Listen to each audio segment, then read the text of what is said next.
ഇപ്പോൾ ആരംഭിക്കാൻ പോകുന്നു ദേശത്തിന്റെ ഏറ്റവും വലിയ പ്രോഗ്രാം ആപ്കി അദാലത്ത്. രജത് ശർമ്മയോടൊപ്പം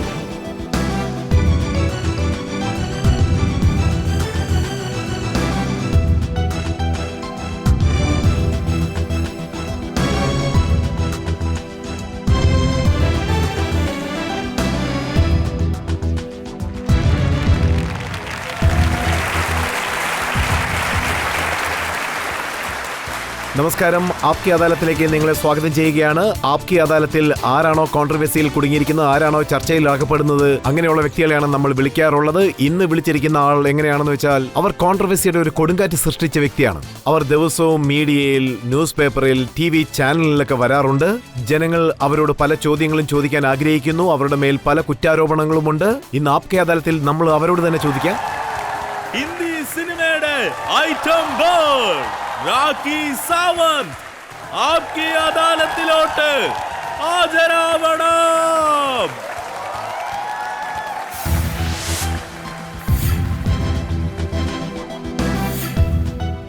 ആപ്കി അദാലത്തിലെ ഇന്നത്തെ വിചാരണ തുടങ്ങുന്നതിന് മുൻപ് നമുക്ക് ആപ്കി അദാലത്തിലെ ഇന്നത്തെ ജഡ്ജിയായ നഫീസ അലിയോട് അതിനുള്ള അനുവാദം ചോദിക്കാം. ശരി, വാഗ്വാദം തുടങ്ങട്ടെ. രാഖി, ആദ്യം താങ്കളോട് നന്ദി പറയുകയാണ്. അതായത് ആപ്കി അദാലത്തിൽ ഒരു കോടതിയിൽ എങ്ങനെ വരണോ ആ രീതിയിൽ ഡ്രസ്സ് ധരിച്ചാണ് താങ്കൾ വന്നിരിക്കുന്നത്. വളരെ ഡീസന്റ് ഡ്രസ്സോടുകൂടി.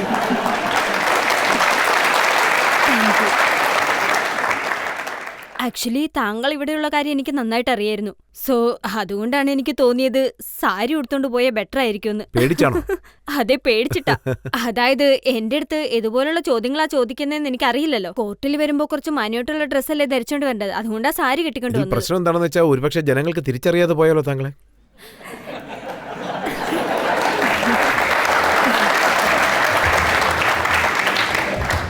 ശരി, നമുക്ക് വിചാരണ തുടങ്ങാം. രാഖി സാവന്തിന്റെ മേലുള്ള ആദ്യത്തെ കുറ്റാരോപണം എന്താണെന്ന് നോക്കാം.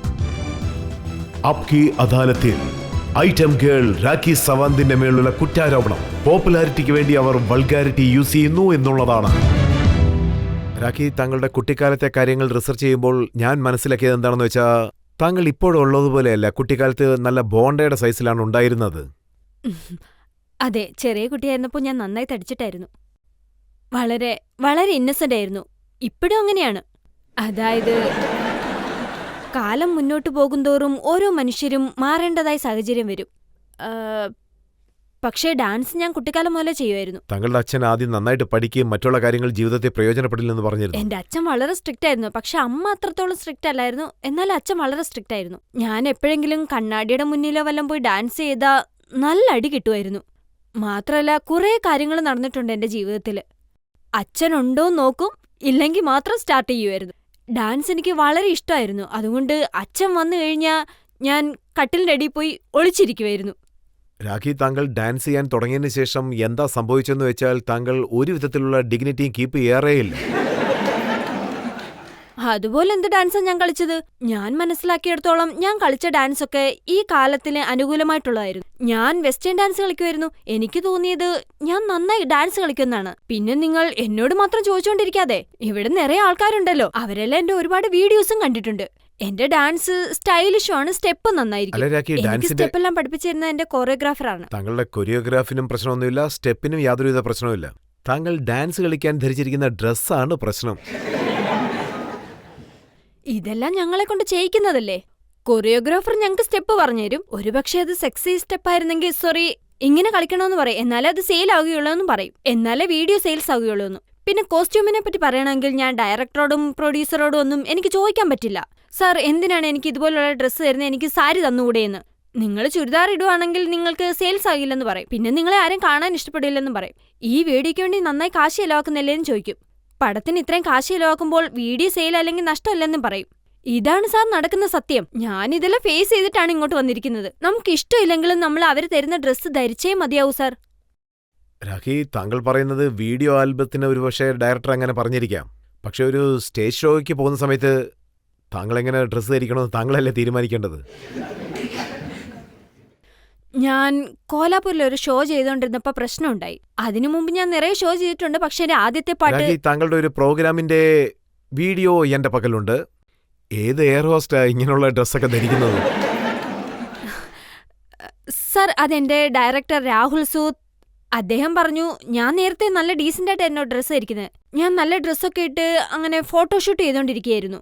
അദ്ദേഹം പറഞ്ഞു ഇത് കൊള്ളില്ലെന്ന്. അദ്ദേഹം പറഞ്ഞു ഇതിൽ നിങ്ങൾ ഒട്ടും ഗ്ലാമർ അല്ലെന്ന്. ഞാൻ ചോദിച്ചു വാട്ട് യു മീൻ സാർ? അപ്പൊ അദ്ദേഹം കാണിച്ചു ആ ഷർട്ട് പിടിച്ചിട്ട് ഇങ്ങനെ പുൾ ഔട്ട് ചെയ്യാൻ വേണ്ടിട്ട് ദാ ഇതുപോലെ. അപ്പൊ ഞാനും ഓക്കെ എന്ന് പറഞ്ഞു. ഞാൻ ഡയറക്ടർ പറയുന്നത് കേട്ടല്ലേ മതിയാവൂ, ബിക്കോസ് അദ്ദേഹം ആ പടത്തിന്റെ ഡയറക്ടർ അല്ലേ. സോ അദ്ദേഹം അങ്ങനെ പറഞ്ഞപ്പോ ഞാൻ ഇങ്ങനെ തന്നെ ചെയ്തു. അത് കഴിഞ്ഞാണ് ഈ ഫോട്ടോ വന്നത്. ഇതിൽ എന്റെ തെറ്റെന്താണ് സാർ?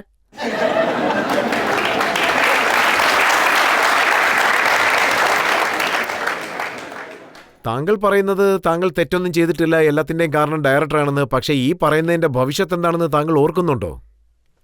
സാർ, ഇതിന്റെ ഭവിഷ്യത്തുകൾ എന്തൊക്കെയാണെന്ന് എനിക്ക് നന്നായിട്ട് അറിയാം. ബിക്കോസ് ഈ ഫിലിം ഇൻഡസ്ട്രിയിൽ ഞാൻ മാത്രമല്ലല്ലോ പെണ്ണായിട്ട് അഭിനയിക്കുന്നത്. ഇതിലും വൾഗറായിട്ടുള്ള ഒരു മൂവിയുണ്ട്. അത് ആ മൂവിയുടെ പേര് പറയോ ഇല്ലയോന്ന് എനിക്കറിയില്ല. അതിലെ ഹീറോയിനി ഫുൾ ന്യൂഡായിരിക്കും സാർ. ആ ഫുൾ ബോഡിയിൽ ടാറ്റൂസും ഉണ്ട്. അത് കണ്ടില്ലേ? അതുപോലെ ഞാനൊന്നും ചെയ്തില്ലല്ലോ. എന്റെ എല്ലാ വീഡിയോസും നോക്കൂ. പരദേശിയിൽ മുതൽ ഹോട്ടോ ബേസിബ, ബുഡ്ഡ മിൽഗിയ, മോപ്പത്തി മിർച്ചി, ഇതുപോലുള്ള ക്ലാസിക് വീഡിയോസും നന്നായിട്ട് ഓടിയിട്ടുണ്ടല്ലോ. അതിന്റെ ഡ്രസ്സ് ഷോർട്ട് ആയതുകൊണ്ടല്ലേ എന്റെ ഡാൻസ് കൊണ്ട് ഓടിയത്. എന്റെ എക്സ്പ്രഷനും പിന്നെ എന്റെ ഡാൻസുമാണ് കാരണം സാർ. ഇവിടെയുള്ള പടങ്ങളൊക്കെ നോക്കിക്കഴിഞ്ഞാൽ ഒരു ഹാഫ് ആൻ അവർ എങ്കിലും സ്മൂച്ചിങ് കാണും. അതുപോലുള്ള മൂവീസും ഉണ്ട്. അതുപോലുള്ള പടങ്ങളല്ലേ നിരോധിക്കേണ്ടത്. എന്റെ മേലെ മാത്രം പഴിച്ചായിരുന്നതിൽ ഒരു ന്യായവും ഇല്ല. താങ്കളുടെ വീഡിയോകൾ ഫാമിലിയിൽ എല്ലാവരും ഒന്നിച്ചിരുന്ന് കാണാൻ പറ്റുമെന്ന് താങ്കൾ കരുതുന്നുണ്ടോ? സർ, കാണുന്നുണ്ട്. നിറയെ ഫാമിലി സൈഡിൽ നിന്ന് ഫോൺ കോളും വരുന്നുണ്ട്. 2-3 കുട്ടികളുള്ളവരുടെ അമ്മമാരും പറയുന്നു. ആ ലേഡി പറയുന്നു മാം നിങ്ങൾ വളരെ ഹോട്ടാണെന്ന്. ഫീമെയിൽ, മെയിലിനെ വിട്ടേക്കൂ.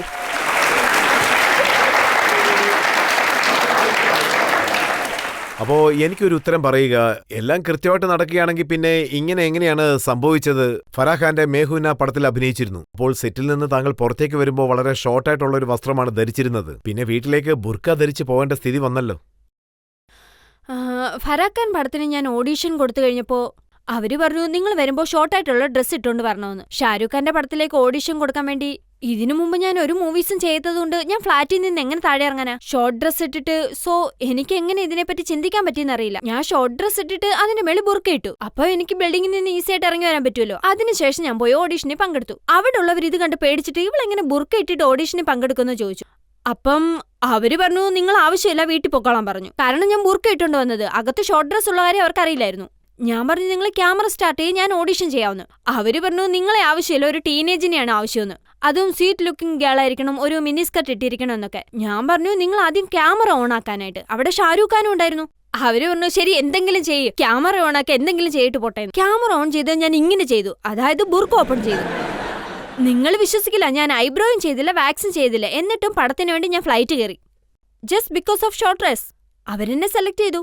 എനിക്ക് ആ പടത്തിൽ വലിയൊരു റോളായിരുന്നു ഉണ്ടായിരുന്നത്. ഷാരൂഖ് ഖാൻ സാറിന്റെ ഫൈറ്റ് കാരണം എന്റെ റോൾ എല്ലാവരും കട്ട് ചെയ്ത് ചെറുതാക്കി കളഞ്ഞു. പിന്നെ ഷോർട്ട് ഡ്രസ്സിലുള്ളത് മാത്രമേ ഉണ്ടായിരുന്നുള്ളൂ. താങ്കൾ എന്താണ് പറഞ്ഞു വരുന്നത്? താങ്കളെപ്പോലുള്ള പെൺകുട്ടികൾക്ക് ഫിലിം ഇൻഡസ്ട്രിയിൽ ചാൻസ് കിട്ടണമെങ്കിൽ ഇതുപോലത്തെ ഷോർട്ട് ഡ്രസ് ഒക്കെ ധരിക്കണമെന്നാണോ പറയുന്നത്? ഇന്ന് ഞാൻ ഈ ഫിലിം ഇൻഡസ്ട്രി വന്നിട്ട് ഒരു 5-6 വർഷമായിട്ടുണ്ട്. ഇപ്പോഴാണ് എനിക്കൊരു ഹൈപ്പപ്പ് കിട്ടിയത്. ഞാൻ 4 വർഷം കഷ്ടപ്പെട്ട് പോവാത്ത സിനിമാ ഓഫീസുകളിലായിരുന്നു. പിന്നെ ഫോട്ടോ കാണിച്ചു, ഓഡിഷനിൽ പങ്കെടുത്തു. ജനങ്ങൾ തെറ്റായിട്ട് പറയുന്നതൊക്കെ ഞാൻ കേട്ടുകൊണ്ട് കരഞ്ഞിട്ട് വരേണ്ട സ്ഥിതി വന്നിട്ടുണ്ട്. അപ്പോഴും എന്റെ അമ്മ സ്നേഹത്തോട് പറയുന്നു സാരമില്ല മോളേന്ന്, ഒരു ദിവസം നിനക്ക് ഈ സിനിമയിൽ നല്ലൊരു വേഷം കിട്ടുമെന്നും പറയായിരുന്നു. മേ ബി എനിക്കൊരു ഹീറോയിനി റോളൊന്നും കിട്ടിയിരിക്കില്ല. പക്ഷെ ഞാൻ ഒരു തെറ്റും ചെയ്യാത്തതുകൊണ്ടായിരിക്കും എനിക്കിത് കിട്ടാതിരിക്കുന്നത്. പക്ഷെ ഞാൻ സ്ട്രഗിൾ ചെയ്താണ് വന്നത്. ആദ്യം ഞാൻ ഐറ്റം ഗേളായിട്ടാണ് എന്റെ കരിയർ സ്റ്റാർട്ട് ചെയ്തത്. സോ ജനങ്ങളെ, ഞാൻ ഇങ്ങനെ പറയുന്നത് നിങ്ങൾ തെറ്റിദ്ധരിക്കരുത്. ഓപ്പണായിട്ട് പറയുകയാണെങ്കിൽ ചാൻസിന് വേണ്ടി ഞാൻ ആരുടെയും കൂടെ പോയിട്ടില്ല. ചെറിയ ഡ്രസ്സ് ഇട്ടതുകൊണ്ടാണ് എനിക്ക് ചാൻസ് കിട്ടിയത്. ഇതാണ് സത്യം. ദാ നോക്ക് സാർ, ഇക്കാര്യങ്ങളൊക്കെ താങ്കളോട് മനസ്സ് തുറന്ന് സംസാരിക്കാനാണ് വന്നത്. താങ്കൾ എന്താ പറഞ്ഞു വരുന്നത്? ഫിലിം ഇൻഡസ്ട്രിയിൽ ഇതുപോലത്തെ ഓഫറുകൾ വരുന്നു, കാസ്റ്റിംഗ് കൗച്ച് പ്രോബ്ലം ഒക്കെ വരുമ്പോൾ അതുപോലത്തെ കാര്യങ്ങളൊക്കെ ചെയ്യണമെന്നാണോ താങ്കൾ പറയുന്നത്? അങ്ങനെ നടക്കുന്നുണ്ട് സാർ. വലിയ വലിയ ഡയറക്ടറും പ്രൊഡ്യൂസേഴ്സും ഒന്നും ഇങ്ങനെയൊന്നും ചെയ്യാറില്ല. അവരൊക്കെ കുറച്ച് ഡീസന്റ് ആണ്. പക്ഷെ കുറച്ചു പേര് ഈ ഫിലിം ഇൻഡസ്ട്രി ഏത് രീതി മോശമാക്കുന്നുണ്ടെന്നറിയോ? അതായത് ഈ ഇൻഡസ്ട്രിയെ വളരെ മോശമാക്കുന്നു. അതിൽ കുറച്ചു പേരുണ്ട്, കുറെ ആക്ട്രസും ഉണ്ട്. സർ, താങ്കളുടെ ചാനലിൽ കാണിച്ചിട്ടുണ്ടല്ലോ ആ ആക്ടറിന്റെ കോസ്റ്റിംഗ് കൗച്ചിനെ പറ്റി. ചില പേര് ഇങ്ങനെയുണ്ട് സാർ. പാവ സ്ത്രീകളാണെങ്കിൽ ലൈഫ് ജയിക്കാൻ വേണ്ടി ആശപ്പെട്ട് ഇങ്ങോട്ട് വരും. ഹീറോയിനി ആകണം, സിനിമയിൽ എന്തെങ്കിലുമൊക്കെ നേടണമെന്ന്. പക്ഷെ അവരെ പലരും മിസ്യൂസ് ചെയ്യുന്നു സാർ. ഇതുപോലെ കുറച്ച് ഡയറക്ടേഴ്സും ഒരുപാട് സി ഗ്രേഡ് ആൾക്കാരും ഉണ്ട്. അവർക്ക് ആക്ടിങ്ങും ഡാൻസും ഒന്നും ആവശ്യമില്ല. അവർക്ക് വേണ്ടത് ഒരേ ഒരു കാര്യമാണ്. അവർ പറയുന്നത് സ്കിൻ ടെസ്റ്റ് എടുക്കാമെന്ന്. അത് സ്കിൻ ടെസ്റ്റ്, സ്ക്രീൻ ടെസ്റ്റ് അല്ല, സ്കിൻ ടെസ്റ്റ്. അതെന്തിനാ? സ്ത്രീകൾക്ക് അവരുടെ കഴിവിനനുസരിച്ചുള്ള ജോലി കൊടുത്താൽ പോരെ? സാർ, എൻ്റെ അടുത്ത് നല്ല ടാലന്റ് ഉണ്ടെന്ന് പറഞ്ഞാൽ ടാലന്റ് ഒക്കെ ഓഡിയൻസിന്റെ അടുത്ത് കാണിച്ചാൽ മതിയെന്ന് പറയും. ആദ്യം നിങ്ങളുടെ ടാലന്റ് ഞങ്ങളുടെ അടുത്ത് കാണിക്കാൻ വേണ്ടി പറയും. രാഖി, താങ്കൾ കുറ്റം മുഴുവനും അവരുടെ മേലാണ് ചുമത്തുന്നത്. പക്ഷേ പെൺകുട്ടികൾ എങ്ങനെയുള്ള ഫോട്ടോസാണ് കൊടുക്കുന്നത്, എങ്ങനെയുള്ള വസ്ത്രങ്ങളാണ് ധരിക്കുന്നത്? സ്ത്രീകൾക്ക് വേറെ വഴിയില്ല. അവര് ഗ്രാമത്തിൽ നിന്ന് വരുമ്പോ 2 സൈഡിലും മുടിയൊക്കെ പിന്നിയിട്ട് ഹാഫ് സാരിയൊക്കെ എടുത്താണ് വരുന്നത്. ബോംബെയിൽ എത്തിക്കഴിഞ്ഞാൽ പിന്നെ ഇതുപോലെയായി മാറും. ഫിലിം ഇൻഡസ്ട്രിയിൽ ഇതാണ് നടക്കുന്നത്. രാഖി, ഇവിടെ വന്നിരിക്കുന്ന ഓഡിയൻസ് ആയിട്ടുള്ള ജനങ്ങളോട് നമുക്ക് ചോദിക്കാം, ആർക്കൊക്കെ ഇത് വൾഗറായിട്ട് തോന്നുന്നുണ്ടെന്ന്. ആർക്കൊക്കെ ഇത് വൾഗറായിട്ട് തോന്നുന്നോ അവരെല്ലാം കൈ ഉയർത്തുക. രാഖി, ഇവരാണ് തീരുമാനിക്കുന്നത് ഏതാണ് ശരി ഏതാണ് തെറ്റെന്ന്. സർ, ഇത് വളരെ തെറ്റാണ്. എല്ലാരും എന്റെ വീഡിയോ കാണുന്നവരാണ്. എല്ലാവർക്കും എന്റെ ഫോട്ടോയും വേണം. ഇതെല്ലാം തെറ്റാണ്. ഇവിടെ പൊളിറ്റിക്സ് ആണ്.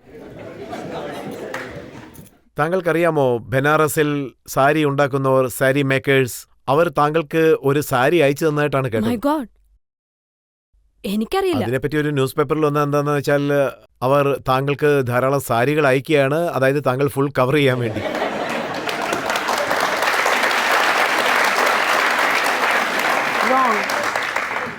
സാർ, ഞാൻ ഇതുപോലുള്ള പടങ്ങളാണ് ചെയ്യാൻ ആഗ്രഹിക്കുന്നതെന്ന് വെച്ചാൽ സഞ്ജയ് ലീല ബൻസാലിന് എനിക്ക് അവസരം കിട്ടിയ സാരി ആയിരിക്കും കൊടുക്കുക. എന്നെ ഷോർട്ട് ഡ്രസ് വിടാൻ അനുവദിക്കില്ല. ഓരോ ഡയറക്ടേഴ്സിനും വളരെയധികം വ്യത്യാസമുണ്ട്. ഇപ്പോൾ ഞാൻ മഹേഷ് ഭട്ടിന്റെ പടമാണ് ചെയ്യുന്നതെങ്കിൽ ഞാൻ ഇതുപോലുള്ള ഡ്രസ്സായിരിക്കും ധരിക്കുക. അദ്ദേഹം ഇതുപോലുള്ള കോസ്റ്റ്യൂം ആയിരിക്കും എനിക്ക് തരിക. താങ്കൾക്ക് ഇതുവരെ അങ്ങനെയുള്ള ഡയറക്ടേഴ്സ് കിട്ടിയിട്ടേ അങ്ങനെയുള്ള ഡയറക്ടറെ ഇതുവരെ കിട്ടിയില്ല സാർ. ഞാൻ സത്യമാണ് പറയുന്നത്. ഇതുപോലെ അങ്ങനെയൊന്നും കിട്ടിയിട്ടേ ഇല്ല. സാരി ഉടുത്തു കഴിഞ്ഞാൽ മൂവിയിൽ അഭിനയിപ്പിക്കാന്ന് ആരും പറഞ്ഞിട്ടുമില്ല. അവർക്ക് ഇതാണ് വേണ്ടത്. എന്റെ അഖ്യാനമാർ പാട്ട് എന്ത് നല്ലതാണ്. അഖ്യാനമാർ, നിങ്ങൾ വിശ്വസിക്കില്ല, ഞാൻ പ്രീതി നന്ദിയാനോട് ചോദിച്ചു, സാർ എന്റെ കോസ്റ്റ്യൂം എവിടെയെന്ന്. ഹാങ്ങറിലാണെങ്കിൽ ഒരു 2 പീസ് മാത്രമേ ഉണ്ടായിരുന്നുള്ളൂ. ഞാൻ പേടിച്ചു പോയി ചോദിച്ചു, സാർ ഇത് ഞാൻ എങ്ങനെ ഇടുമെന്ന്. പക്ഷെ എനിക്കത് ധരിക്കേണ്ടി വന്നു, കാരണം അതൊരു നല്ല പാട്ടായിരുന്നു. ഒരുപക്ഷെ ഞാനതിട്ടില്ലായിരുന്നെങ്കിൽ വേറെ ആരെങ്കിലും ഇടുമായിരുന്നു. എനിക്ക് വരുന്ന നല്ല പാട്ടെല്ലാം ഞാൻ എന്തിനു മിസ് ചെയ്യണം? പക്ഷേ വൾഗാരിറ്റി താങ്കളുടെ ഡാൻസിലും താങ്കളുടെ വർക്കിലും തീർച്ചയായും ഉണ്ട്. പിന്നെ പോപ്പുലാരിറ്റിക്ക് വേണ്ടി ഈ വൾഗാരിറ്റി ശരിക്കും യൂസ് ചെയ്തിരിക്കുകയാണ്. അതെ സാർ, ഞാൻ സമ്മതിക്കുന്നു. ഞാൻ വളരെ ഷോർട്ടായിട്ടുള്ള ഡ്രസ്സാണ് ധരിച്ചത്. ഇതിനു ശേഷം ഞാൻ ഷോർട്ടായിട്ടുള്ള ഡ്രസ്സ് ധരിക്കില്ല. ഇത് ഈ പബ്ലിക്കിന്റെ മുന്നിൽ വെച്ച് പറയാൻ താങ്കൾക്ക് സാധിക്കുമോ? അതെ.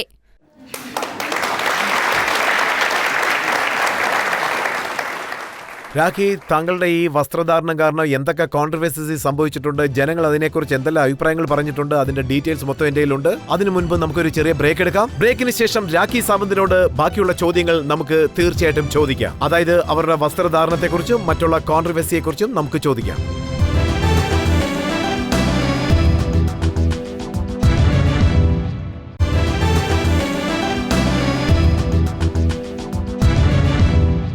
ഇന്ന് ആപ്കെ അദാലത്തിൽ നമ്മൾ വിചാരണ നടത്തിക്കൊണ്ടിരിക്കുന്നത് പ്രസിദ്ധയായ ഐറ്റം ഗേളായ രാഖി സാവന്തിനോടാണ്. ഇപ്പോൾ രാഖി സാവന്തിന്റെ മേലുള്ള അടുത്ത കുറ്റാരോപണം എന്താണെന്ന് നോക്കാം.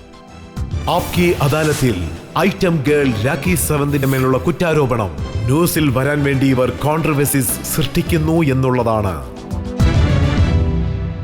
രാഖി, താങ്കളെക്കുറിച്ച് ഇങ്ങനെയാണ് പറയാറുള്ളത്, അതായത് താങ്കൾ ന്യൂസിൽ വരാൻ വേണ്ടി ഇങ്ങനെയുള്ള കാര്യങ്ങൾ എന്തൊക്കെയോ ചെയ്യുന്നു എന്നുള്ളത്. താങ്കൾ കോൺട്രവേഴ്സി ഉണ്ടാക്കുന്നു. അതുകൊണ്ട് ഫിലിം ഇൻഡസ്ട്രിയിൽ താങ്കളെ മിർച്ചി സാവന്ത് എന്നാണ് എല്ലാവരും വിളിക്കുന്നത്. ഞാൻ ഒരു ഉദാഹരണം പറയാം. താങ്കളുടെ സഹോദരൻ ഒരു ഫിലിം എടുത്തിരുന്നു. ആ ഫിലിമിലും താങ്കൾ ഡാൻസ് കളിച്ചു. താങ്കൾ ആ ഡാൻസിൽ ധരിച്ചിരുന്ന വസ്ത്രത്തിൽ കോയിൻസ് ഫിറ്റ് ചെയ്തിരുന്നു. അപ്പോൾ ശിവസേന അംഗങ്ങൾ എന്താ പറഞ്ഞെന്ന് വെച്ചാൽ നമ്മുടെ നാഷണൽ സിംബൽസ് ഒക്കെ ഇങ്ങനെ അപമാനിക്കാൻ പാടില്ലെന്ന്. ബോംബെയിൽ എന്തും വേണ്ടി ബിയർ ബാറുകൾ ഉണ്ടെന്നറിയോ? അവിടെ കാശുകളൊക്കെ പറന്നു കളിക്കുക. അപ്പോ ഒന്നും ഒരു അവമാനവും ഇല്ലേ?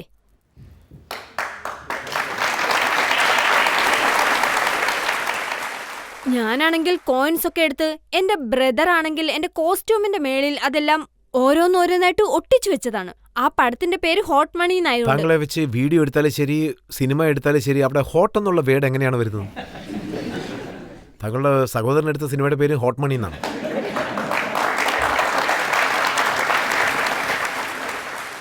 പിന്നെ ഞാൻ ആ ദിവസം മുഴുവൻ ആ കോസ്റ്റ്യൂം ഇട്ടിങ്ങനെ നിൽക്കുകയായിരുന്നു. അതിൽ നിന്നാണെങ്കിൽ ഓരോരോ കോയിനായിട്ട് താഴെ വീഴാൻ തുടങ്ങി. താഴെ വീണയെല്ലാം ഞാൻ ഒട്ടിക്കാനും തുടങ്ങി. എനിക്കറിയായിരുന്നു അങ്ങനെ നടക്കാൻ പാടില്ലായിരുന്നു എന്ന്.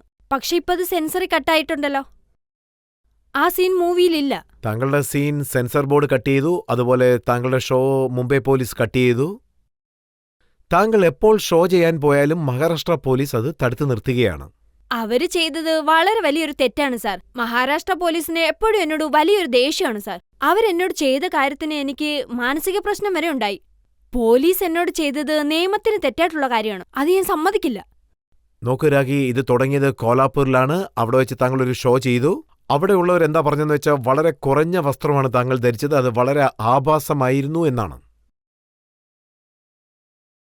അങ്ങനെ പറയുകയാണെങ്കിൽ എനിക്കതൊരു ചെറിയ ഡ്രസ്സായിട്ട് തോന്നിയിരുന്നില്ല സാർ. ആ കോലാപ്പൂരിലെ ഷോയുടെ ക്ലിപ്പിംഗ് ഞങ്ങളുടെ പക്കലുണ്ട്. അത് കാണുന്ന സമയത്ത് താങ്കൾ തന്നെ ഫീൽ ചെയ്യും വളരെ കുറഞ്ഞ വസ്ത്രമാണ് താങ്കൾ ഞാൻ ധരിച്ചത്. സമ്മതിക്കുന്നു, അത് കുറച്ച് ഡീപ് നെക്ക് ആയിരുന്നു. അല്ല, നമുക്കൊന്ന് അതിന്റെ നോക്കാം. ഓർഗനൈസർ ആണ് ചെയ്തത്. കുറഞ്ഞ ഡീപ് നെക്ക് ആണോ അതോ കൂടുതൽ ഡീപ് നെക്ക് ആണോ?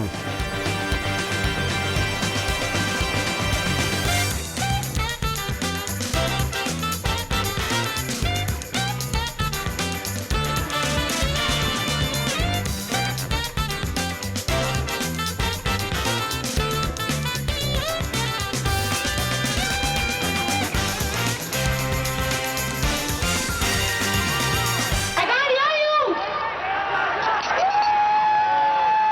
Scream for Rocky Sawant, come on! All the best, everyone. And Rocky Sawant loves you a lot because I love you. Take care. Sir.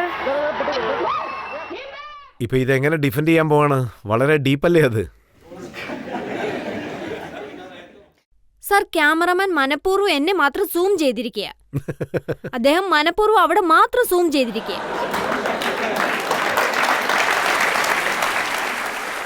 ഞാൻ പറയാൻ ആഗ്രഹിക്കുന്നത്, ഞാൻ പെർഫോം ചെയ്തുകൊണ്ടിരിക്കുന്നത് അവിടെയാണ്. ഓഡിയൻസ് ആണെങ്കിൽ ദൂരെയാണുള്ളത്. അവിടെയുള്ള ഓഡിയൻസിന് ഒന്നും മനസ്സിലാവുകയില്ല.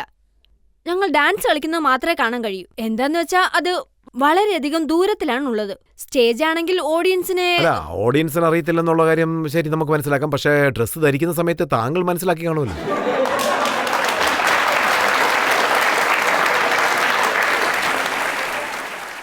ഞാൻ സമ്മതിക്കുന്നു, ഞാൻ നേരത്തെ പറഞ്ഞിരുന്നല്ലോ അത് കുറച്ച് ഡീപ് നെക്ക് ആയിരുന്നു എന്ന്. പക്ഷെ ഞാൻ വീണ്ടും പറയുന്നു, ആ കോസ്റ്റ്യൂം ഞാൻ പറഞ്ഞിട്ട് ചെയ്തതല്ല. ഹേവാർഡ് 5000 ബ്രാൻഡിന് വേണ്ടി ഞാൻ ഷോ ചെയ്തുകൊണ്ടിരുന്നപ്പോ അവരാണ് ലെഹങ്കയും പിന്നെ ജാക്കറ്റും. സോങ്ങിൽ ഞാൻ 3 കോസ്റ്റ്യൂമാണ് ചേഞ്ച് ചെയ്തത്. ഹേവാർഡ് 5000ന്റെ ജാക്കറ്റ്, ലെഹങ്ക. ഈ സോങ്ങിൽ ഇടയ്ക്കിടയ്ക്ക് ഈ കോസ്റ്റ്യൂം മാത്രമാണ് യൂസ് ചെയ്യാൻ പറഞ്ഞത്. സോ ഞാൻ ഓക്കെ പറഞ്ഞു, കാരണം ഓഡിയൻസ് വളരെ ദൂരത്തായിരുന്നു, അടുത്തില്ലായിരുന്നു. അതുകൊണ്ട് ഞാൻ ചില സമയങ്ങളിൽ ഡയറക്ടേഴ്സ് താങ്കൾക്ക് വസ്ത്രം തരുന്നു, താങ്കളുടെ ബ്രദർ താങ്കൾക്ക് കോയിൻ തരുന്നു, ചില ഓർഗനൈസേഴ്സ് ഡ്രസ്സ് തരുന്നു. പക്ഷെ താങ്കളുടെ തെറ്റൊന്നുമില്ല. സർ, ഞാൻ വളരെ ഇന്നസെന്റ് ആണ്. എന്റെ അടുത്ത് ഒരു തെറ്റുമില്ല. ഏത് ഡ്രസ്സ് വന്നാലും ഞാൻ അത് ധരിക്കും. ഏത് രീതിയിലുള്ള വസ്ത്രം തന്നാലും ഞാൻ ധരിക്കുമെന്ന് പറയുന്നു. അപ്പോൾ പോലീസ് സ്റ്റോപ്പ് ചെയ്താൽ താങ്കൾക്ക് എന്താണ് ബുദ്ധിമുട്ട് അതിൽ? നാസിക്കിൽ താങ്കളുടെ ഒരു ഷോ നടക്കുന്ന സമയത്ത് ഇത് കാരണം ഒരു വലിയ പ്രശ്നം തന്നെ അവിടെ ഉണ്ടായി. കാരണം ആ ഷോയും ആഭാസമായിരുന്നു, വൾഗാരിറ്റി ഉണ്ടായിരുന്നു. ഇല്ല സാർ, ഇത് വളരെ തെറ്റാണ്. ഞാൻ ഒരിക്കലും ഇത് അംഗീകരിക്കില്ല. എന്താന്ന് വെച്ചാൽ അവിടെ നടന്നത് ഞങ്ങളുടെ ഷോ വെറും 2 മണിക്കൂറായിരുന്നു. പിന്നെ ഓഡിയൻസ് ബഹളം വെച്ചുകൊണ്ടിരുന്നു, വി വാണ്ട് വൺ മോർ എന്നും പറഞ്ഞുകൊണ്ട്. പിന്നെ ഒരേ ബഹളമായിരുന്നു. പിന്നെ പോലീസ് ആണെങ്കിൽ ഓർഗനൈസർക്ക് പെർമിഷൻ കൊടുത്തില്ല, കാരണം കോടതി റൂൾ ഫോളോ ചെയ്യണമെന്ന് പറഞ്ഞു. 2 മണിക്കൂർ കൂടുതൽ ഞങ്ങൾ ഷോ ചെയ്യാൻ പാടില്ലെന്നു. പക്ഷെ ഓഡിയൻസ് പറഞ്ഞു വി വാണ്ട് മോർ പെർഫോമൻസ് എന്ന്. അവര് 2000-3000 രൂപ കൊടുത്ത് ടിക്കറ്റ് എടുത്തതല്ലേ, അത് കോസ്റ്റ്ലി അല്ലേ. എനിക്ക് അത്രത്തോളം ഫാൻസ് ഉണ്ടായിരുന്നു. അവിടെ 45,000-ഓളം ഓഡിയൻസ് ഉണ്ടായിരുന്നു എന്റെ ഷോ കാണാനായിട്ട്. ആൾക്കാരാണെങ്കിൽ ഓരോരുത്തരുടെ മേളിൽ കൂടെ കേറിയായിരുന്നു വരുന്നത് രാഖിയെ കാണാൻ വേണ്ടിട്ട്. അപ്പം അവർക്കിടയിൽ വഴക്കുണ്ടായി. ഇത്ര ഓഡിയൻസിനെ പോലീസ് എങ്ങനെ കൺട്രോൾ ചെയ്യാനാ? അവിടെ എന്തെങ്കിലും വഴക്കോ വാഗ്വാദോ നടന്നു കഴിഞ്ഞാൽ അവിടെയുള്ള എല്ലാ പ്രശ്നങ്ങളും അവരങ്ങനെ തന്നെ വിട്ടേക്കും. പിന്നെ എല്ലാ പഴിയും എനിക്കും എന്റെ ഡ്രസ്സിലും ആയിരിക്കും. രാഖി സാവന്ത് കാരണം ഈ പ്രശ്നം ഉണ്ടായെന്ന്. നിങ്ങൾ ഈ ഷോ നിർത്തണമെന്ന് പറയും. സർ, പോലീസിന്റെ ജോലി പ്രൊട്ടക്ഷൻ കൊടുക്കുന്നല്ലേ. എന്നെയാണെങ്കിലും ഓഡിയൻസിനെ ആണെങ്കിലും, അതായത് ഷോ കാണാൻ വരുന്നത്. താങ്കൾ ഓഡിയൻസിനെ പ്രൊവോക്ക് ചെയ്യുകയാണെങ്കിൽ താങ്കൾക്ക് പോലീസ് പ്രൊട്ടക്ഷൻ തരണോ? സർ, ഞാൻ പ്രൊവോക്ക് ചെയ്തില്ല, ഞാൻ ഡാൻസ് കളിച്ചല്ലേ ഉള്ളൂ. സർ, ഞാനിന്ന് പോപ്പുലർ ആയിരിക്കാൻ കാരണം എന്റെ ഡാൻസ് ആണ്, പിന്നെ എന്റെ എക്സ്പ്രഷനും. സാർ എന്നെ ഒരു ഷോയ്ക്ക് വിളിക്കുകയാണെങ്കിൽ ഞാൻ അവിടെ വന്ന് എന്താ ഭജന ചെയ്യണോ?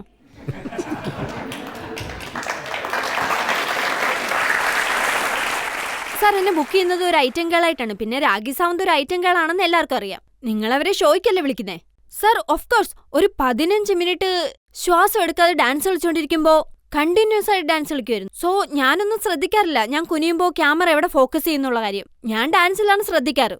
അതുകൊണ്ടാണ് പോലീസിന് തോന്നുന്നത് ഇതുപോലെയുള്ള ഡാൻസ് ഒക്കെ. പോലീസ് വിചാരിക്കുന്നത് ഞാൻ വളരെ ഹോട്ടാണെന്ന്. ഹോട്ടാണെങ്കിൽ ഹോട്ടാണ്. അവരെന്നെയും പ്രൊട്ടക്ട് ചെയ്യണം, പബ്ലിക്കിനെയും പ്രൊട്ടക്ട് ചെയ്യണം. പക്ഷെ അതിനുവേണ്ടി എന്റെ ഷോ നിർത്തിവെക്കണോ? പബ്ലിക്കിനെ പ്രൊട്ടക്ട് ചെയ്യാൻ വേണ്ടിയാണ് താങ്കളുടെ ഷോ സ്റ്റോപ്പ് ചെയ്യുന്നത്.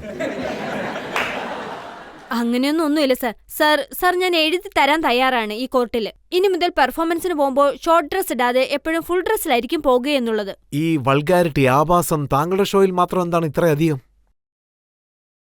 ഇല്ല സാർ, എനിക്ക് അതിലൊന്നും ഒരു വൾഗാരിറ്റിയും തോന്നുന്നില്ല. ഓഡിയൻസിനും അങ്ങനെ തോന്നിയില്ല. നമുക്കിപ്പോ ഓഡിയൻസിനോട് തന്നെ ചോദിക്കാം, താങ്കളുടെ ഈ വൾഗാരിറ്റിയെക്കുറിച്ച് അവർക്ക് എന്തെങ്കിലും പറയാനുണ്ടോന്ന്. ആരെങ്കിലും ചോദിക്കൂ. അവിടെ കൽപ്പന ചൗള, മേധാ പാട്കർ, അരുന്ധതി റോയ്, നമ്മുടെ ഇന്ത്യൻ സ്ത്രീകൾക്കെല്ലാം ഈ ലോകത്തിന്റെ മുൻപിൽ പ്രശസ്തി വാങ്ങിക്കൊടുത്തിരിക്കുന്നു. എന്നാൽ നിങ്ങളുടെ വൾഗർ പാട്ടുകളെല്ലാം അവരുടെ പേരിന് കളങ്കം വരുത്തിയിരിക്കുന്നു. ഇതിൽ നിങ്ങളുടെ തെറ്റ് എന്തുമാത്രം ഉണ്ടെന്ന് പറയാമോ?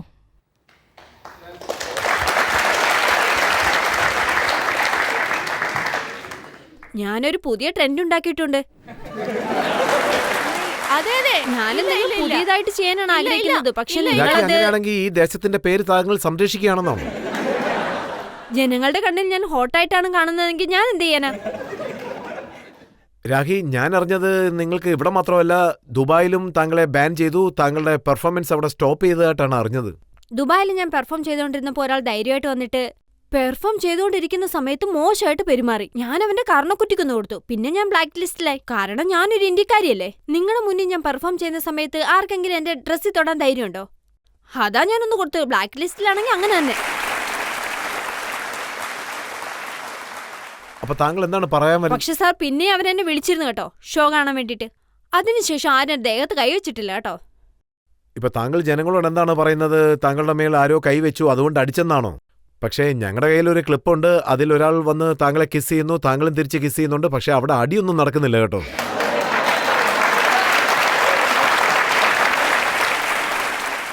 ഇപ്പോൾ നമുക്കൊരു ചെറിയ ബ്രേക്ക് എടുക്കാം. ബ്രേക്കിന് ശേഷം നമുക്ക് ഈ ഇൻസിഡന്റിനെ കുറിച്ച് സംസാരിക്കാൻ രാഖി. ഞങ്ങൾ താങ്കൾക്കൊരു ഫോട്ടോ കാണിക്കാം. അപ്പോൾ താങ്കൾക്ക് മനസ്സിലാവും താങ്കൾ അവിടെ എന്താണ് ചെയ്തത്. സാർ, ഐ റിയലി ലൈക്ക് താങ്കളെ ബഹുമാനിക്കുന്നു. അതുകൊണ്ടാണ് സാർ ഞാൻ ഈ ഷോയ്ക്ക് വന്നത്. ഇപ്പോൾ നമുക്കൊരു ബ്രേക്ക് എടുക്കാം. ബ്രേക്കിന് ശേഷം രാഖിയുടെ മേലുള്ള ചോദ്യങ്ങളും ഉത്തരങ്ങളും തുടരുന്നതായിരിക്കും.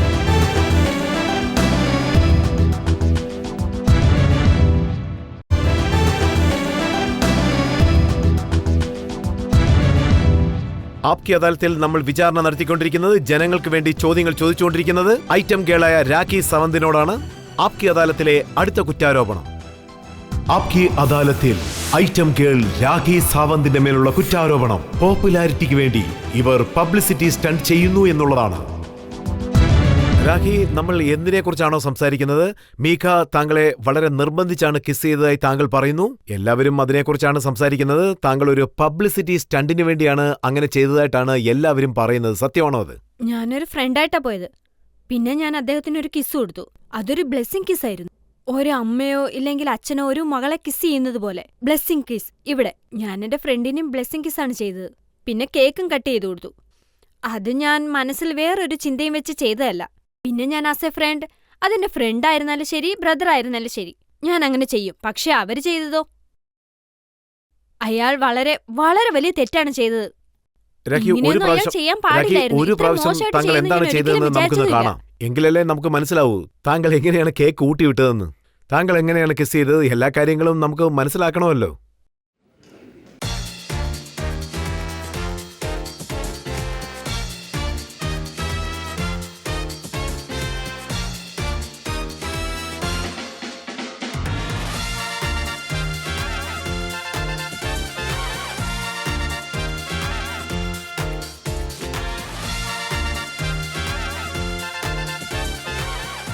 രാഖി, അവിടെ വെച്ച് താങ്കൾ മീഖയുടെ മുഖത്ത് കേക്ക് തേച്ചു വിടുന്നത് കണ്ടു. നമ്മുടെ ഒരു ഇന്റിമേറ്റ് ഫ്രണ്ട് ആണെങ്കിൽ, ഒരു ക്ലോസ് ഫ്രണ്ട് ആണെങ്കിൽ മാത്രമേ നമ്മൾ അങ്ങനെയൊക്കെ ചെയ്യാറുള്ളൂ. സാർ, ഞാൻ അവനെ ഫസ്റ്റ് ടൈം കാണുകയില്ല. ഫസ്റ്റ് ടൈം ആണ് കാണുന്നതെങ്കിൽ ഞാൻ ഇങ്ങനെയൊന്നും ചെയ്യായിരുന്നില്ല. കേക്കൊന്നും കൊടുക്കായിരുന്നില്ല.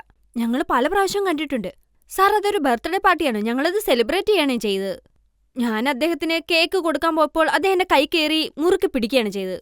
എനിക്ക് ദേഷ്യം വന്ന് ഞാൻ മുഖത്ത് മുഴുവൻ തേച്ചു വിട്ടു. നിന്റെ ബർത്ത്ഡേ അല്ലേന്ന് പറഞ്ഞു. പക്ഷേ അയാളൊരു വലിയ തെറ്റ് ചെയ്യുന്നത് ഞാൻ ഒരിക്കലും വിചാരിച്ചതേയില്ല. അത് എനിക്ക് വളരെയധികം വിഷമമുണ്ടായി. ഞാൻ എന്റെ പടത്തിൽ എത്രത്തോളം ഷോർട്ട് ഡ്രസ്സാണ് ഇട്ടിരിക്കുന്നെങ്കിലും, ഞാനൊരു ഐറ്റം ഗേളായിരുന്നാലും, അല്ലെങ്കിൽ ഞാനിങ്ങനെ നടക്കുന്നത് കൊണ്ട് ഒരാണുങ്ങളും എന്നോട് ഇങ്ങനെയൊന്നും പെരുമാറണമെന്നില്ലല്ലോ. ഒരാണും എന്നോട് തെറ്റായിട്ട് പെരുമാറാൻ ഞാൻ അനുവദിക്കില്ല. ഇപ്പൊ സംസാരിക്കുന്നതിൽ എനിക്കൊരു കുറ്റവും തോന്നുന്നില്ല. ഞാൻ കറക്റ്റായിട്ടാണ് കാര്യം പറയുന്നത്. രാഖി, താങ്കൾ ഇതുപോലത്തെ സിറ്റുവേഷൻ ക്രിയേറ്റ് ചെയ്യുന്നു, പ്രൊവക്കേഷൻ ക്രിയേറ്റ് ചെയ്യുന്നു. താങ്കൾ തന്നെ ഇങ്ങനൊരു ഇമേജ് ക്രിയേറ്റ് ചെയ്യണമെങ്കിൽ അതിന്റെ ഉത്തരവാദിത്വം ആരായിരിക്കും ഏറ്റെടുക്കുക? എന്താന്ന് വെച്ചാ അതെന്റെ ഇമേജ് ആണ്, അതിന്റെ ഫിലിം ഇൻഡസ്ട്രിക്ക് വേണ്ടിയാണ്. മൂവിയിൽ ഞാൻ ഐറ്റം ഗേളായിട്ട് ഡാൻസ് ചെയ്യുന്നെങ്കിൽ അതെന്റെ ജോലിയാണ്. ഒരാൾക്ക് പബ്ലിക്കായിട്ട് ഇങ്ങനെ ചെയ്യണമെങ്കിൽ എന്ത് ധൈര്യം ഉണ്ടായിരിക്കണം. അത് ഞാൻ ധരിക്കുന്ന ഡ്രസ്സാണ് കാരണം. പിന്നെ എന്റെ കരിയർ ഇങ്ങനെയാകണമെന്ന് വിചാരിച്ചിട്ട് എന്നെ ഒരുത്ത് യൂസ് ചെയ്യണമെന്നുണ്ടോ? അത് പറ്റില്ല. ആർക്കും അതിനുള്ള ധൈര്യമില്ല. ഒരാണുങ്ങൾക്ക് അതിനുള്ള ഗട്ട്സും ഇല്ല സർ.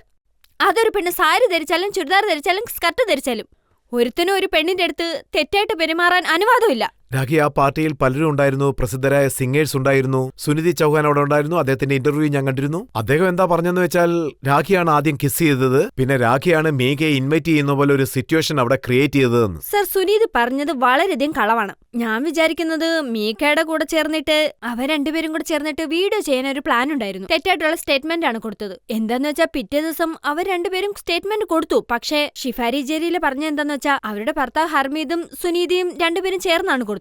അതിന്റെ പിറ്റേ ദിവസം മുതൽ എല്ലാ ന്യൂസ് പേപ്പറിലും സത്യം എന്താണെന്ന് പുറത്തു വന്നു. അദ്ദേഹം എന്നെ ബലം പ്രയോഗിച്ച് കിസ് ചെയ്യുമ്പോൾ 3 പേരും നിന്ന് ചിരിച്ചുകൊണ്ടിരിക്കുകയായിരുന്നു. ഒരു പെണ്ണിനെ ബലമായിട്ട് കിസ് ചെയ്യുമ്പോൾ 3 പേരും ചിരിച്ചുകൊണ്ടിരിക്കുകയായിരുന്നു. 3 പേരും പിടിക്കപ്പെടുകയും ചെയ്തു. പിന്നെ ന്യൂസിൽ അവർ പറഞ്ഞൊക്കെ തെറ്റാണെന്ന് വരികയും ചെയ്തു. ദുബായിൽ ഇതുപോലൊരു ഇൻസിഡന്റ് നടന്നപ്പോൾ താങ്കൾ അദ്ദേഹത്തെ അടിച്ചു. പക്ഷേ ഈ പാർട്ടിയിൽ എന്തുകൊണ്ട് അങ്ങനെ സംഭവിച്ചില്ല? താങ്കൾ പറഞ്ഞത് ശരിയാണ് സാർ. ഇതിന്റെ മറുപടി തീർച്ചയായിട്ടും ഞാൻ താങ്കൾക്ക് തരാം. ആദ്യത്തെ കാര്യം എന്താണെന്ന് വെച്ചാൽ എന്റെ ഫ്രണ്ട് മീക്കാവെ ഞാൻ ഇൻട്രൊഡ്യൂസ് ചെയ്യായിരുന്നു. ഞാനങ്ങനെ പരിചയപ്പെടുത്തുമ്പോൾ അദ്ദേഹം പെട്ടെന്ന് എന്നെ ഇങ്ങനെ പിടിച്ചു. ഒരു പെണ്ണിനെ ഇങ്ങനെ ബലമായിട്ട് പിടിച്ചാൽ അവള് പെട്ടെന്ന് ഒന്നും ചെയ്യാൻ പറ്റാത്ത അവസ്ഥയിലെത്തും. അവൾക്ക് മനസ്സിലാവില്ല. എന്താണെന്ന് വെച്ചാൽ തട്ടി മാറ്റിയോ നമ്മുടെ കഴുത്തിനായിരിക്കും അപകടം സംഭവിക്കുക. ഞാനൊരു ഫിലോസഫറും അല്ല, സയന്റിസ്റ്റും അല്ല. പക്ഷെ ആ സമയത്ത് ഇതെനിക്ക് മനസ്സിലാക്കാനുള്ള ബുദ്ധിയുണ്ടായിരുന്നു. അയാൾ പെട്ടെന്ന് എന്നെ ഇങ്ങനെ പിടിച്ചപ്പോ ഞാൻ പേടിച്ചിട്ട് എനിക്ക് എന്ത് ചെയ്യണമെന്ന് അറിയില്ലായിരുന്നു. പിന്നെ വീണ്ടും എന്നെ ഇങ്ങനെ ശക്തമായിട്ട് പിടിച്ചു. എതിരിലാണെങ്കിൽ മീഡിയാസും എന്റെ ഫ്രണ്ട്സും എന്റെ അനിയനും ഒക്കെ ഉണ്ടായിരുന്നു. എന്റെ റിയാക്ഷൻ നോക്കിയായിരുന്നെങ്കിൽ എനിക്ക് ശരിക്കും പേടിയായിരുന്നു. ഞാൻ സ്വപ്നത്തിൽ പോലും വിചാരിച്ചില്ല അയാൾ ഇങ്ങനെ ചെയ്യുന്നുള്ളത്. ആ പേടിയിൽ ഞാൻ എന്റെ ഫേസ് ബലമായിട്ട് അടിച്ചു. പിന്നെ നാണം കെട്ട് അവിടുന്ന് പോവുകയായിരുന്നു സാർ. പക്ഷെ മീഖാവെ ഞാൻ ഇനി എവിടെങ്കിലും വെച്ച് കണ്ടാലുണ്ടല്ലോ അവന്റെ കാരണക്കുറ്റി നോക്കി അടിക്കും സാർ. പിന്നെ ജീവിതത്തിൽ അവൻ ആരോടും ഇങ്ങനെയൊന്നും ചെയ്യില്ല സാർ. ജീവിതത്തിൽ മറക്കാൻ പറ്റാത്ത രീതിയിലുള്ള അടിയായിരിക്കും കൊടുക്കുക. അതായത് ഒരു പെണ്ണിന്റെ അന്തസ് അവളുടെ കയ്യിലാണെന്നാണ് പറയാറുള്ളത്. അത് നേരല്ലേ? ലോകം അവളെ ഏത് കണ്ണിൽ കൂടിയാണ് കാണുന്നത് അതുപോലെയായിരിക്കും. സോ നിങ്ങൾ അതുപോലുള്ള പാർട്ടിയിൽ ഏതുപോലത്തെ ഡ്രസ്സാണ് ധരിച്ചിരുന്നത്? നിങ്ങളുടെ പ്രവൃത്തി എങ്ങനെയായിരുന്നു? അതൊക്കെ വെച്ചിട്ട് നിങ്ങൾക്ക് തോന്നിയില്ലേ മിക്കാവെ കിസ് ചെയ്യാൻ വേണ്ടിയിട്ട് നിങ്ങളാണോ പ്രേരിപ്പിച്ചത്? അന്ന് സംഭവിച്ച കാര്യത്തിലെല്ലാം നിങ്ങളുടെ പങ്ക് വളരെ വലുതാണ്. ഞാൻ പേഴ്സണൽ ലൈഫിൽ മാന്യമായിട്ടുള്ള ഡ്രസ്സേ ധരിക്കാറുള്ളൂ. ഞാൻ ഗണപതി അമ്പലത്തിലും പോകാറുണ്ട്. എനിക്ക് അച്ഛനും അമ്മയുണ്ട്, ആങ്ങളെ അനിയത്തിയുണ്ട്. ഞാനാണെങ്കിൽ ആ സ്ഥലത്ത് പോയത് ഒരു ഫ്രണ്ടായിട്ടാണ്, യുനോ, ആസ് എ ഫ്രണ്ട്. പക്ഷെ എന്റെ ഫ്രണ്ട് ഇങ്ങനെയൊന്നും ചെയ്യുമെന്ന് ഞാൻ വിചാരിച്ചതില്ല. മീഡിയയുടെ മുന്നിൽ ഇങ്ങനെ വലിയ തെറ്റ്. അവരെന്താണ് പറയുന്നതെന്ന് വെച്ചാൽ മീക്ക ചെയ്തത് വലിയ തെറ്റാണ്, അദ്ദേഹത്തിന് തീർച്ചയായിട്ടും ശിക്ഷ ലഭിക്കണം. പക്ഷേ അവർ പറയുന്നത് താങ്കളുടെ തെറ്റും ചെറുതായിട്ടുണ്ട്. അതെന്താണെന്ന് വെച്ചാൽ താങ്കൾ അവിടെ പോയത്, താങ്കളുടെ ഡ്രസ്സിങ്, ഇങ്ങനെയുള്ള കാര്യങ്ങളെക്കുറിച്ച് താങ്കൾ ഇപ്പോൾ പശ്ചാത്തപിക്കുന്നുണ്ടോന്നാണ് അവർ ചോദിക്കുന്നത്.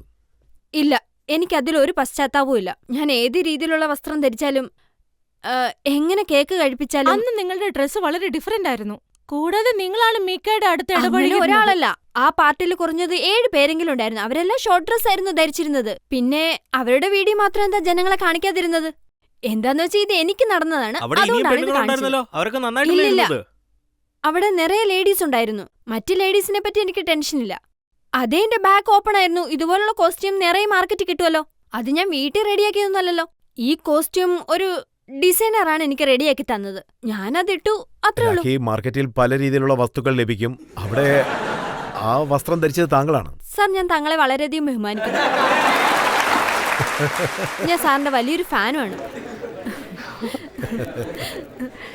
സർ പ്ലീസ്, താങ്കളെങ്കിലും എനിക്ക് സപ്പോർട്ടായിട്ടില്ലെങ്കിൽ പിന്നെ. രാഖി, താങ്കൾ യാതൊരു വിധത്തിലുള്ള കോൺട്രവേഴ്സിയും ക്രിയേറ്റ് ചെയ്തില്ല എന്നാണ് പറയുന്നത്. പക്ഷേ സെൻസേഷണൽ ആയിട്ടുള്ള താങ്കളുടെ ഒരു സ്റ്റേറ്റ്മെന്റ് ഞങ്ങളുടെ പക്കലുണ്ട്. പല കുറ്റങ്ങളും ഇനിയുണ്ട്. അതിനു മുമ്പ് ഒരു ബ്രേക്ക് എടുക്കാം. ബ്രേക്കിന് ശേഷം രാഖി സാവന്തിനോട് അവർ കൊടുക്കുന്ന സെൻസേഷണൽ സ്റ്റേറ്റ്മെന്റിനെ കുറിച്ച് നമുക്ക് ചോദിക്കാം.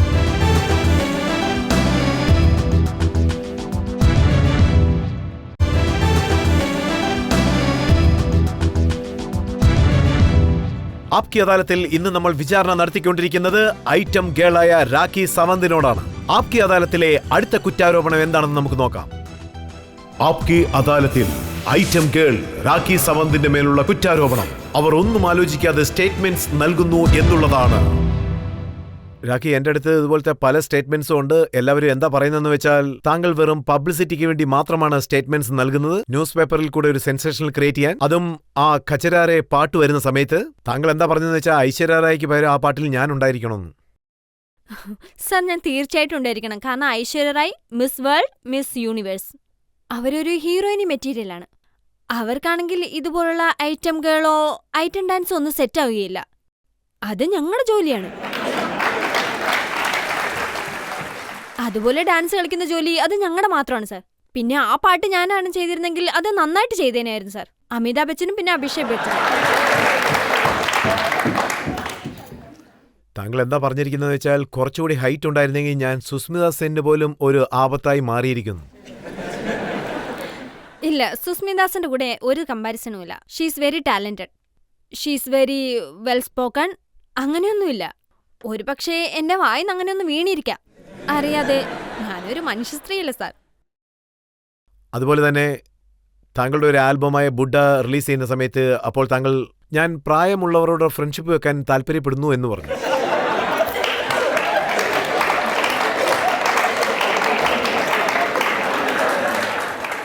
ഞാൻ ഇതിനൊരു വിശദീകരണം തരാം സാർ. അതായത് എത്ര വീഡിയോസ് ആളുകൾ വെളിയിൽ കണ്ടാലും യുവാക്കളുണ്ടല്ലോ, കമ്പനിക്കാരാണെങ്കിൽ എന്നെ ഈ പാട്ട് കാണിച്ചപ്പോ ക്യാ കരൂറാം മുझे ബുഡ്ഡ മിൽ ഗയാ. അപ്പോ ഞാൻ ഇമ്മീഡിയറ്റ് ആയിട്ട് ഓക്കെ പറഞ്ഞു. ഞാൻ പറഞ്ഞു ഒരു വീഡിയോ എങ്കിലും എടുക്കാമെന്ന്. ഐ എം സോറി, ഇവിടെ ഉള്ളവരെല്ലാം വളരെ യങ്ങാണ്. ഐ എം സോറി, ഒരു വീഡിയോ എങ്കിലും ഇങ്ങനെ എടുക്കാമെന്ന്. ഞാൻ എന്ത് ചെയ്യാനാ, ക്യാ കരൂറാം മുझे ബുഡ്ഡ മിൽ ഗയാ. അപ്പോ വയസ്സായിട്ടുള്ളവരെല്ലാം വിചാരിക്കും ഇത് എനിക്ക് വേണ്ടിയുള്ള സോങ് ആണ്.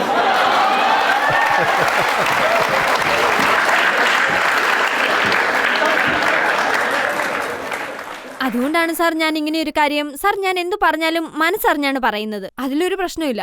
എന്റെ സംസാരത്തിൽ ഒരു പൊളിറ്റിക്സും ഇല്ല, ഒരു രാഷ്ട്രീയവും ഇല്ല. ഞാൻ എന്റെ മനസ്സറിഞ്ഞാണ് എല്ലാം സംസാരിക്കുന്നത്. അങ്ങനെയാണെങ്കിൽ താങ്കളുടെ സ്റ്റേറ്റ്മെന്റ്സ് ആണ് സെൻസേഷണൽ ക്രിയേറ്റ് ചെയ്യുന്നത്. അങ്ങനെയൊന്നുമില്ല. ജനങ്ങൾ വിചാരിക്കുന്നു ഞാൻ പറയുന്ന കാര്യങ്ങളിൽ എന്തൊക്കെ സത്യം ഉണ്ടെന്നുള്ളത്. അതുകൊണ്ട് ജനങ്ങൾ ഹെഡ്ലൈൻസിലിടും. പിന്നെ എല്ലാ ചാനലിലും ഹെഡ്ലൈൻ കാണിക്കും. അത് വളരെ നല്ലല്ലേ, ജനങ്ങൾക്കും നല്ലതായിരിക്കും. ഇപ്പൊ ജനങ്ങളോട് തന്നെ താങ്കളുടെ സ്റ്റേറ്റ്മെന്റ്സിനെ കുറിച്ച് നമുക്ക് നേരിട്ട് ചോദിക്കാം. നിങ്ങൾ ഏത് ഇൻഡസ്ട്രിയിലാണോ ഉള്ളത്, അവിടെ പബ്ലിസിറ്റിക്ക് വേണ്ടി ജനങ്ങൾ എന്തും ചെയ്യാൻ തയ്യാറായിട്ടായിരിക്കുന്നത്. അത് മിക്കയുടെ ഇഷ്യൂ ആയാലും ശരി, വേറെ എന്തായാലും ശരി. നിങ്ങൾ എന്തുകൊണ്ടാണ് ഇത് പറയാത്തത്? നിങ്ങൾക്ക് എന്തോരമാണ് പബ്ലിസിറ്റി ഇതുകൊണ്ട് കിട്ടുന്നതെന്ന് വെച്ചാൽ നിങ്ങളെ അറിയാത്തവർക്ക് പോലും ഇതുകൊണ്ട് അറിയും. അതായത് നിങ്ങൾക്ക് കിട്ടിയ ചാൻസ് എല്ലാം നിങ്ങൾ ശരിക്കും ഉപയോഗിച്ചിട്ടുണ്ട്. ഇല്ല സുഹൃത്തെ,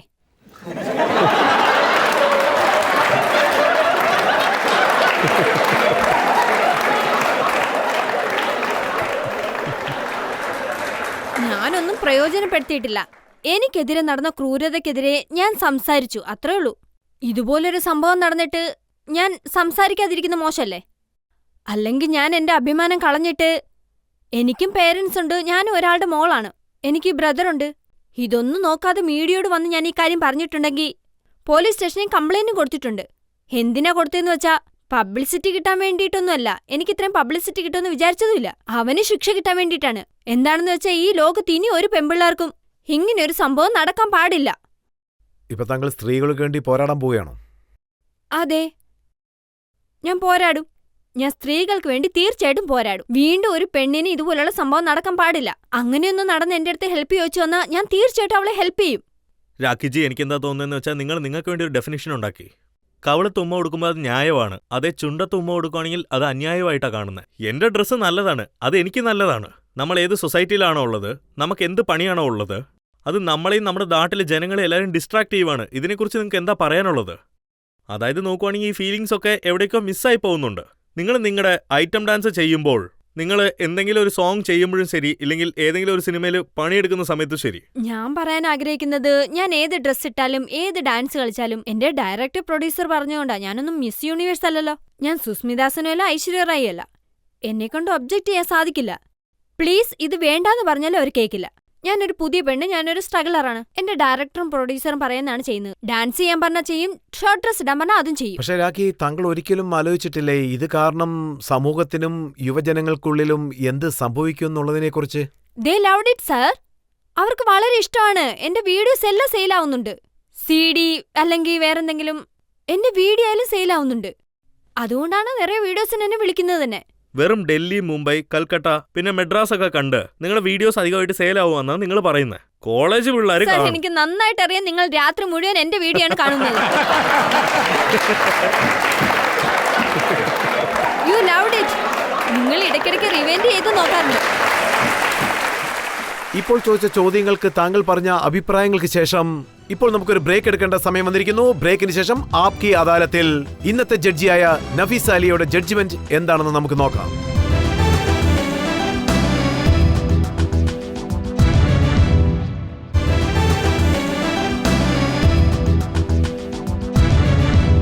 ആപ്കി അദാലത്തിൽ ഇന്ന് നമ്മൾ വിചാരണ നടത്തിയത് രാഖി സാവന്തിനോടാണ്. ഐറ്റം ഗേൾ രാഖി സാവന്തിനോട് നമ്മൾ അവരുടെ വൾഗാരിറ്റിയെ കുറിച്ച് ചോദിച്ചു, അവരുടെ അല്പവസ്ത്രത്തെക്കുറിച്ചും ചോദിച്ചു, അവരോട് നമ്മൾ മീഖ ഇൻവോൾവ് ആയ ആ സംഭവത്തെക്കുറിച്ചും ചോദിച്ചു. നമ്മൾ അവരോട് എല്ലാ ചോദ്യങ്ങളും ചോദിച്ചു.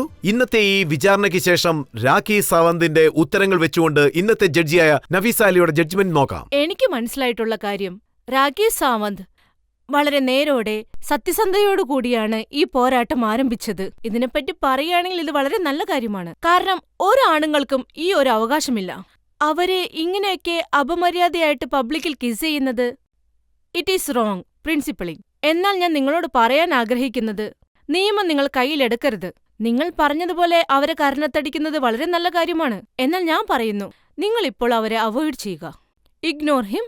പിന്നെ എല്ലാവരുടെ മുമ്പിൽ നിങ്ങൾ വാക്ക് പറഞ്ഞതുപോലെ ഇനി മുതൽ നിങ്ങൾ ഏതെങ്കിലും പ്രോഗ്രാമിൽ പങ്കെടുക്കുമ്പോൾ നല്ല രീതിയിലുള്ള വസ്ത്രം നിങ്ങൾ തിരഞ്ഞെടുക്കുക. ഇതൊക്കെ വളരെ നല്ല കാര്യമാണ്. നിങ്ങൾ ടാലന്റഡ് ആണ്. നിങ്ങൾ വളരെ വലിയ ഡാൻസറാണ്. എനിക്ക് വളരെ നന്നായിട്ടറിയാം ഈ ഫിലിം ഇൻഡസ്ട്രിയിൽ സ്ട്രഗിളിനെ പറ്റി പറയുകയാണെങ്കിൽ സാധാരണ ആളുകളും സ്ട്രഗിൾ അനുഭവിച്ചിട്ടാണ് വലിയ നിലയിലെത്തുന്നത്. കൂടാതെ അതിനുവേണ്ടി ഞാൻ എൻ്റെ എല്ലാ വിശ്വസും അറിയിക്കുന്നു. പിന്നെ പറയുകയാണെങ്കിൽ നിങ്ങളിപ്പോൾ ഒരു ടൈപ്പ് കാസ്റ്റ് ആയിട്ട് മാറി. Item number, item girl. ഇപ്പോൾ നിങ്ങൾക്ക് പുതിയതായിട്ട് ഒരു അവസരം കൂടി കിട്ടിയിട്ടുണ്ട്. നിങ്ങൾ അതിൽ നിന്നും പുറത്തേക്ക് വന്ന് എന്തെങ്കിലും ഒരു നല്ല കാര്യം ചെയ്ത് കാണിക്കുക. പ്രൂവ് ചെയ്യാൻ വേണ്ടി ഒരു അവസരം ലഭിച്ചിട്ടുണ്ട്. പിന്നെ എന്നെ സംബന്ധിച്ച് ഇത് നിങ്ങൾ ഒരിക്കലും വിടാൻ പാടില്ല. Thank you.